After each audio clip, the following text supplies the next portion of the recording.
Bu yerda gazoblok uskunasini pol avtomat, liniyalarda mana shunaqa relslarni hozir tanishtiradigan bo'lsam, hozir bu yerda relslarni o'rnatiladi, endi betonlarni quyib qilib beriladi. Mana bu urinlarda o'lchab, ko'pchilik ikkita rels bo'ladi. U relsdan bu relsga qanaqa qoliplar o'tadi degani uchun mana aravachalar bo'ladi. Shuni aravachasini qolib boradi, keladi, bundan u relsdan bu relsga o'tadi. Ikkala tarafda ham ikkitadan relsi, shunaqa aravachalar bo'ladi. Manaqa bu yerda hozir avtomat liniyasini yasalyapti, endi hali to'liq holatda hozir qilingani yo'q. Endi ko'pchilik keladi, klientlarimiz qanaqa bo'ladi deganlarga maketini qilib qo'yamiz. Kelib bu yerda bemalol o'rgansalar ham bo'ladi. Bu yerda sementi, qumi, suvi hammasi tarozi orqali o'tadi.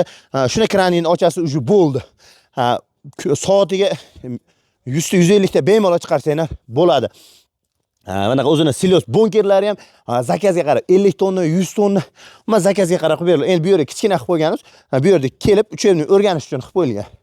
Mana lentalari bo'ladi. U yerda o'zini g'alvirlar, umuman gazoblokga hamma turidan qilib beriladi. O'zimizda mana lislari kesib, bukib, hammasi shu yerda yasaladi. Orqada mana ustaxonlarimiz ham shu joy optim joyi bo'ladi. Kimga shunaqa uskunlar kerak bo'lsa, ekranimizga raqamli aloqaga chiqaverasizlar. Hamma turdan qilib beramiz.